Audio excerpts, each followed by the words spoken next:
Hello class. So let us start with now the next unit, which is we are dealing now is unit number 5, slope and deflection.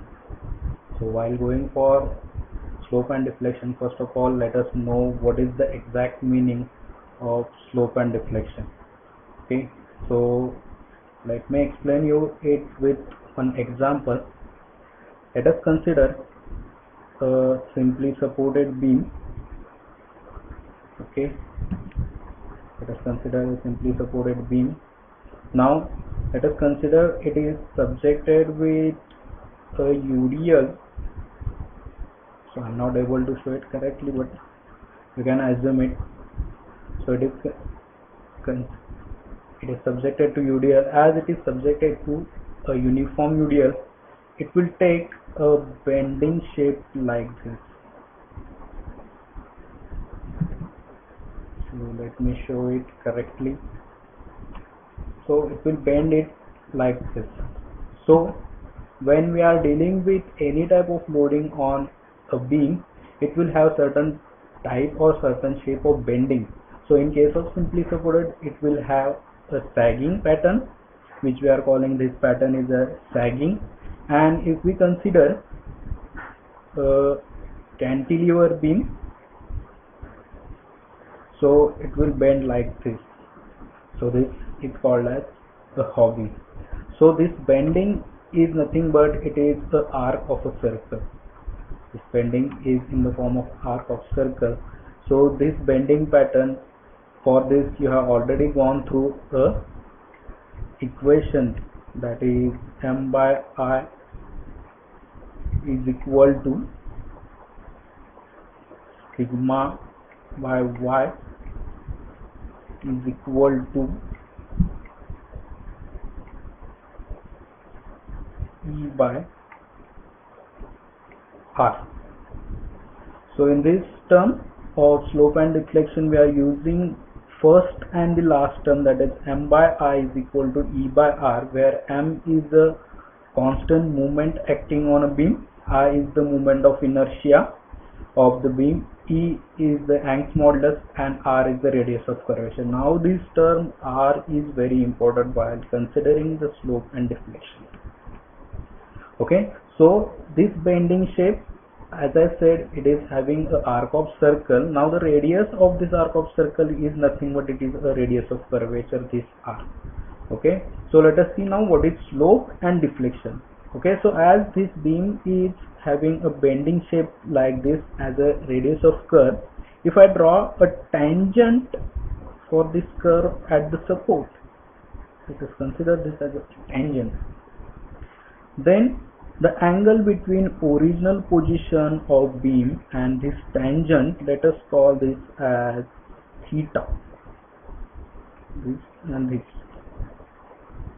So this theta is nothing but it is the slope of the beam at that particular point where we have drawn the tangent. So here I have drawn a tangent here at the support, and I have considered angle between the original position and this tangent drawn to the curve, reflected curve. This angle is called as the slope at that particular point. Suppose I am interested to calculate slope somewhere here, so I will again draw a tangent. So if you see, I am interested to calculate slope at the center, so the tangent will be exactly parallel to the original position of beam. So by this we can say that the slope is maximum at the support and it is 0 or minimum at the center, where the deflected portion tangent is parallel to the original portion. So it is about slope. Next point is deflection. So what is deflection? So as this beam will tend to take a curve portion, so it will have its position somewhere at the different space or different location from its original position. Now the distance between the original position of the point to the deflected position of the point is called as deflection. So this is deflection, which is denoted by delta. Okay, so here What is slope and deflection now? Deflection is the distance between original position before bending and the position after bending. It is called as the deflection. And slope is nothing but it is the angle between the tangent drawn at any particular point or point of interest to the original axis of a beam. Now this is definition of slope and deflection. Now what is use of slope and deflection? So let us see now what is use or where we are going to use this slope and deflection. So slope, usefulness of slope and deflection, it is regarded with the serviceability of any structure. So what is meant by serviceability? Means suppose we are constructing one beam, so obviously that beam will be part of the component part of our building, so it will be subjected to various kinds of loads, so it will deflect. Okay, so after deflection, how many years it will give a good service? So that criteria is considered as a serviceability criteria. So that serviceability criteria is considered from one of the factors which we are calling it as slope and deflection. Means slope and deflection are the one of the factors which we are considering to decide the serviceability. So here we are dealing with only for the calculation of slope and deflection for the determinate structure. So obviously you know what is meant by determinate structure. So we are only related with this to calculate slope and deflection for the determinate structure. Okay, so once again let me explain now what is slope and deflection. So as I told you or explained earlier, when a beam carries transverse loading upon it, it bends. The bending of simply supported beam is of sagging type and that of cantilever is of hogging type. The form of curve to which the beam will bend after loading is called elastic curve or deflection curve. Deflection at any point on the axis of beam is the distance between the position before bending and after bending, as I said earlier. The slope at any point on an elastic curve is defined the angle in radians which the tangent at that point makes with the angle axis of the original axis of the beam. So here again I have explained this same example but while considering a point load at the center. So you can see here the point load at the center. So I have considered a simply supported beam AB, so subjected to point load at the center C having a magnitude as W. Okay, so let us again see what is exact slope and deflection. So here you can see in dotted I have shown a deflected shape after the loading or application of point load W. So here the C1 is the deflection from the original position of C to the deflected position of C. So this vertical distance is nothing but it is the deflection of beam which is generally maximum at the center. Because you can see that I can explain it by hand or I can explain it by a pen. So consider it as a simply supported beam here and it is subjected to a point load. So it will bend like this. So here if it is bending like this, so as you can observe that the maximum bending will be at the center. So always the deflection is maximum at the center and it is zero at the support. It is zero at the support because it is having some of the fixity or some of the restrainment. So it is zero at the support. So obviously here also you can see it is 0 at A and it is 0 at B. Okay, and it is maximum at center which is denoted as C or we can call it as a delta also. So it is about deflection. Now here I have drawn two tangents at point A and point B. Okay, so here at point A and point B I have drawn a tangent and I have shown this angle as theta A and theta B. Those angles are in between the original position of the beam, that is this horizontal line, and the tangent. Now this angle theta A and theta B are nothing but those are the slope. And always remember that, as I said earlier also, the slope is maximum at the support and it is 0 at the center. So here you can see that if I am going to draw a tangent at this point C1, so it will be exactly parallel to the original position of B. So it is 0 at the center. So by this we can say that regarding deflection, it is maximum at the center and it is 0 at the support, and regarding slope, it is maximum at the support and 0 at the center.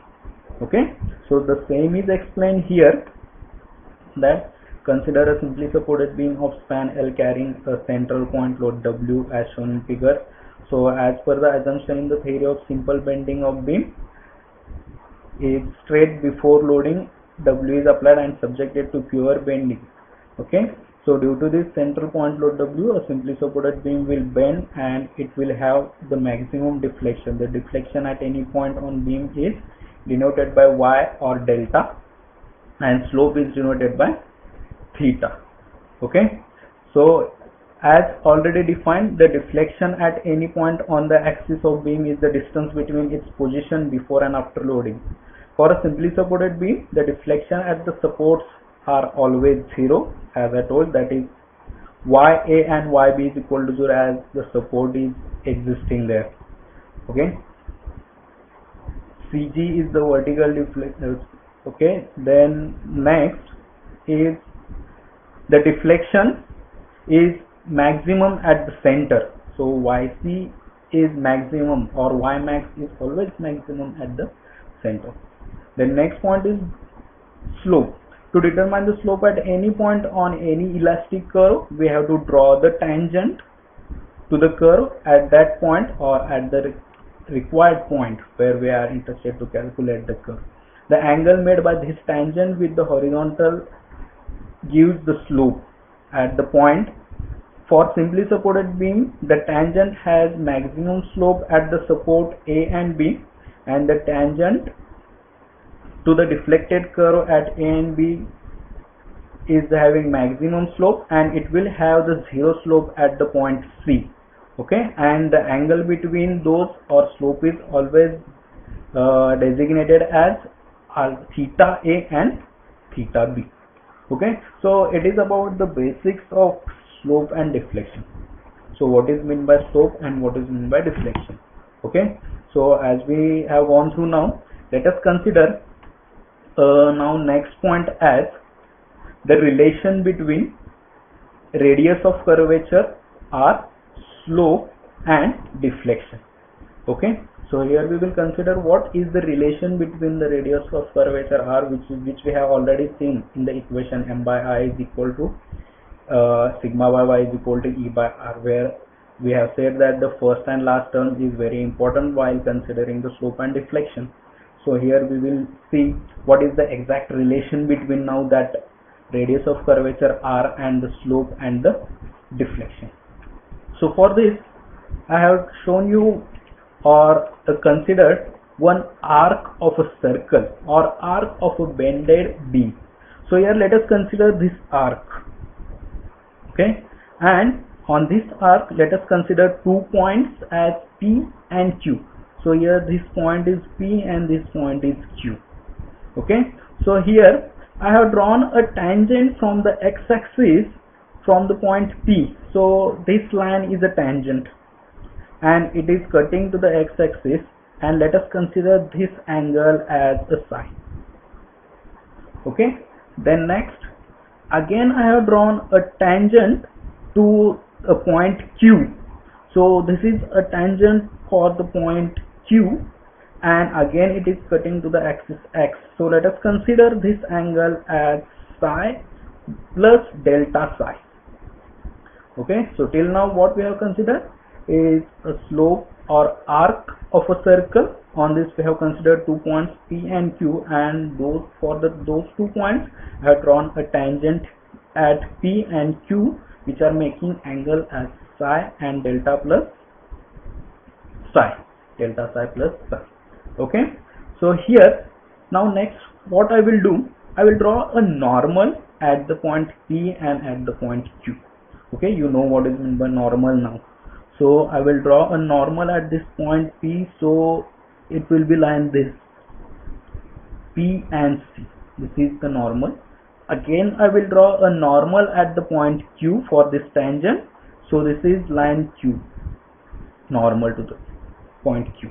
Okay, so where these two normal meet, let us consider this point as C. Okay, now where these two normals are meeting, this point is C, and obviously it will be the radius of this arc of circle. Obviously it will be radius of this arc of circle, and the angle now between these two normals from the point C is delta psi. Okay, it will be delta psi. So let me explain now how we are relating this radius of curvature to the slope and deflection. So for this, what I will consider it as, so this arc length PQ, let us consider it as ds. Okay, so I will again read it clearly.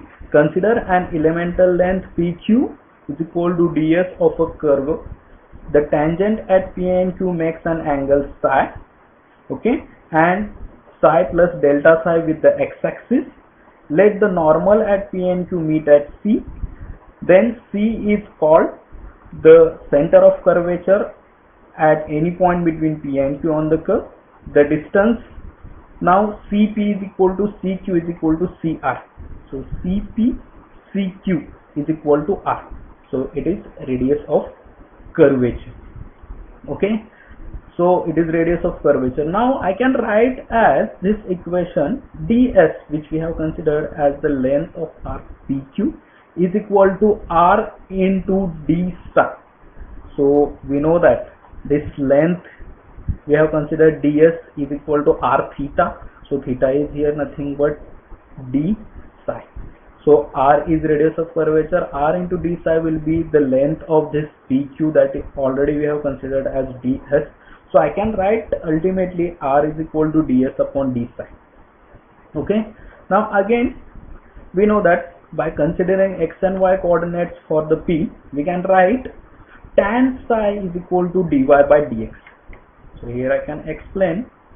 So by going through geometry of this, tan psi, this angle will be against psi. So tan psi is equal to opposite upon the adjacent side. So opposite is dy and adjacent is dx. So we have considered those two, that considering the location of P on the x and y axis. Okay, so position of P on considering x and y axis, we can write this as dx and this as dy. Okay, so tan psi I can write it is equal to opposite upon adjacent side, so it will be equal to dy by dx. Similarly, I can write sin psi is equal to dy by ds, because here sin is opposite side upon hypotenuse. Now here hypotenuse is nothing but length of this arc PQ, so which we have already considered it as a ds. So sin psi is equal to dy by ds, and similarly we can write it as cos psi is equal to adjacent side upon hypotenuse, so it is dx by ds. And already we know that r is equal to ds by dx, or we can write this as equal to d psi by dx is equal to sec psi divided by dy by dx. Okay, so by this differentiate with respect to x, we can write sec square psi is equal to d psi upon dx is equal to d square y upon dx square, or d psi upon dx is equal to d square y upon dx square divided by sec square psi. So substituting this equation 1 into this above equation, what we will get is r is equal to sec cube psi upon d square y upon dx square. And while solving these all, we come across a factor that 1 upon r is equal to d square y upon dx square divided by 1 plus tan square psi raised to 3 by 2. Okay, so here tan psi is a very small quantity, so we are neglecting this quantity. So directly we can write an equation as 1 upon r is equal to d square y upon dx square, and from the flexural formula, as already I have explained, from the flexural formula we have equation considering m by I is equal to E by R. So by this we can write as m is equal to EI d square y upon dx square. Now this is nothing but it is the relation between the moment and this term EI, which is called as the modulus of rigidity constant, d square y upon dx square. Okay, so this is the relation between 1 by R upon m into E by I. It is now relation between the radius of curvature, moment, and the constant EI. Okay, so here we have seen a relation between the radius of curvature, slope, and deflection. Okay, so exactly till now we have not said that this is slope and this is deflection. So to calculate from a movement a slope or deflection, we are using a method which is called as the double integration method. So double integration method is one of method to calculate the slope and deflection of any point on the curve of beam. Okay, so here first of all let's concentrate on this. So m is equal to EI d square y upon dx square. Okay, so let us integrate it first. So if I integrate this equation, m is equal to EI d square y dx square, I can write it as it is equal to EI d square y upon dx square is equal to mx. So it will be equal to EI dy by dx mx dx plus c1. When I equate it a first time, so I will obviously have a constant as c1. So it is integrated with respect to x. Now once I integrate it with respect to x, the term dy by dx here is nothing but it is slope. Okay, the term dy by dx is nothing but it is slope. So how we can say that it is slope dy by dx? So here I can explain again. Okay, so dy by dx means what here? Dy by dx is tan psi. Okay, dy by dx is tan psi. So here this psi is the angle now. Tan psi is the angle. Now if you see it properly, what is psi? This psi is now angle between the tangent which I have drawn to this point P and the horizontal axis drawn here. So this psi is nothing but it will be slope. We can relate it as it is equal to slope. So similarly, once we integrate this equation with respect to x, we will get the equation EI dy by dx is equal to integration of this mx into dx plus c1, which is constant. Now this equation is called as the slope equation. So this is slope equation. So again integrate it. Let us again integrate it. So what I will have? Again integrating with respect to x. So I will have EI into y mx dx into dx plus c1 dx plus c2 plus c1 dx or c1x, we can write it as after integration. So after integration I will have this as integration of mx into dx plus c1x plus c2, where c2 is again second constant, and this equation is nothing but a deflection equation. Why I am calling it as deflection equation? Because see here the term after constant, this EI is always constant, modulus of rigidity we are calling. So y is what said, we have y is deflection, because already we have said that y is nothing but it is the distance between original position before bending and after bending. Okay, so these are the two equations which are very useful. Okay, so it is by double integration method. So we have various methods to calculate the slope and deflection for this determinate structure. So we have been using a double integration method, we will use a Macaulay method, we will use moment area method, and we will go through a conjugate beam method. So in next some of the coming videos I will explain you about calculation of slope and deflection for a typical beam by using all those methods that are used to calculate slope and deflection. Okay, so till now you can see that or we can revise that. What we have seen is that slope is nothing but it is the angle between the original position of beam or the axis to the tangent drawn to the point of interest. And what is deflection? Deflection is the distance between original position of beam to the bending or the curvature of the curved portion of the point where we have to calculate. Okay, so it is about slope and deflection. Now let us go through another point which is called as a boundary condition. Okay, so what is boundary condition? So as you know that the word boundary means it will have some of the end point. Boundary means after it we will not have something. So it is boundary, the last point. So here also we are making use of some condition which are called as the boundary condition. So why those boundary conditions are useful?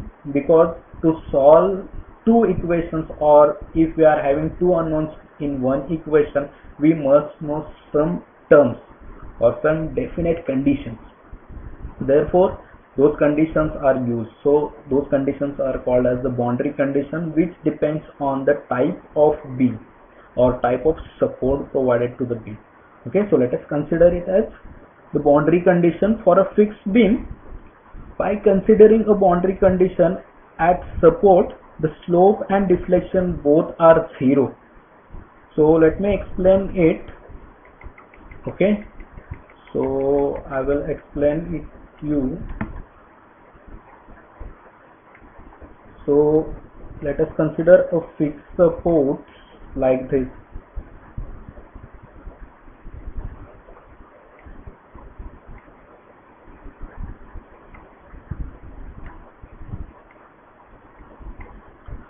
If I have to draw a bending or curvature for this, so the curve will start somewhere from here like this.